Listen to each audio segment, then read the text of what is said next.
Ay, mga ka-dreamers, halika't samahan niyo ako. Puntahan natin ang paboritong lugar kung saan natatanggal ang aking pagod at stress pagkatapos ng mahabang training na nakakapagod naman talaga na training namin kaninang umaga. So tara guys, samahan niyo ako.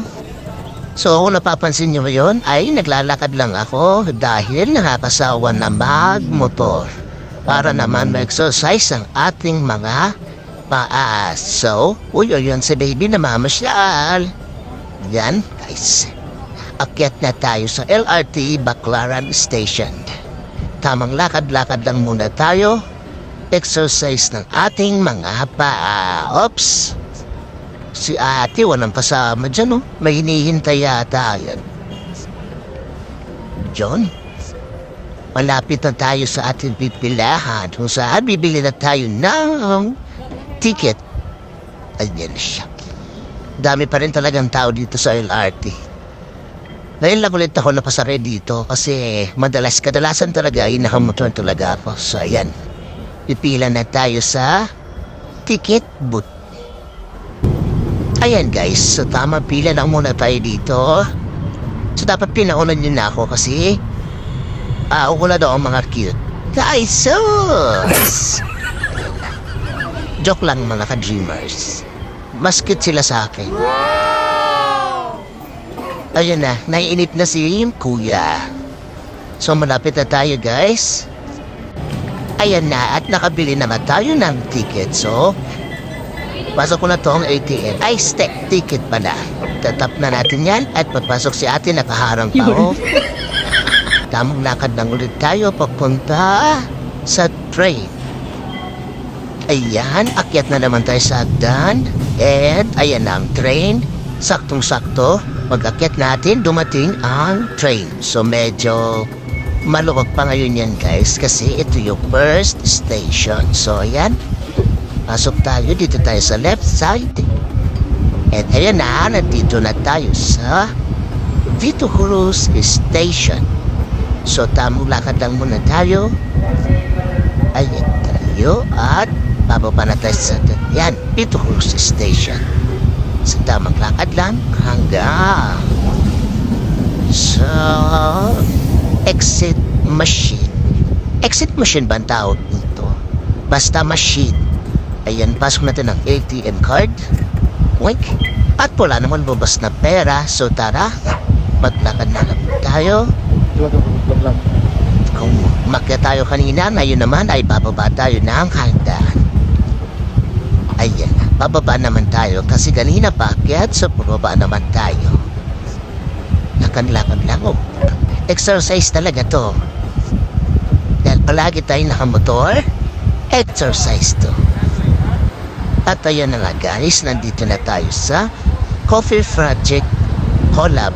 Tapat lang talaga to ng LRT station. So tatawid lang kayo din, makikita nyo na agad siya. So, mimit natin si ma'am. Andito na daw kasi siya kanina pa.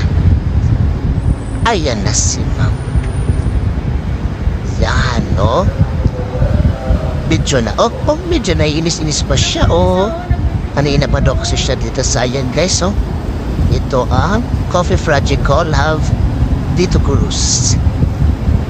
Masarap dito guys. Masarap ang coffee and nakaka-relax talaga dito. At ayan na nga guys, dumiretso na kami sa loob kasi kanina pa daw yung isa. So gusto niya na daw mag-coffee and mag-merienda. So ayan, nag-order na sila. Yan yung dalawa kong mga kasamang magaganda. So namimili na kami dyan. So ang in-order ko dito is coffee latte. So ayan guys, habang nag-order sila dun sa baba, ako ay aakyat para makahanap kami ng space para sa amin.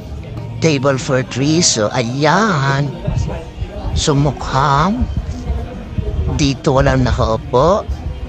So dito na lang yata kami. So ayan guys, while waiting for our orders, so tamang video lang naman ako dito. At ayun sila, nagchichikahan lang muna yan sila. And ako ay nagtitrip lang. Ikot-ikot lang ng aking camera tamang video lang muna tayo sa Gedli. Oops! So ayun na nga guys, dumating na ang aming order at humigit ako ng asukal niyan kasi medyo matabang pa. Okay, ayaw ko naman masyadong matabang, so kailangan gusto ko medyo nalalasahan ko ng konting tamis. So yan, konting halong-halo lang. Mukha pa nga akong ano dyan, mamadali daw. Halo-halo, mekos-mekos na natin ni Linsa. Mekos-mekos natin ni Linsa. Tamang kwento lang kami dyan, habang nagmimekos-mekos. O diba? Kapani-paniwala, pag mimekos-mekos ni Linsa. So ayun, natatakpan natin yan, uot. Simulan na mahabang chikahan habang kumakain.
So ayun guys, nakauwi na ako niyan. Hindi ko na na-video yung pagsakay namin ng LRT. So nagtatamis ulit sa Baclaran Station. So hanggang dito na lang. Maraming salamat sa panonood.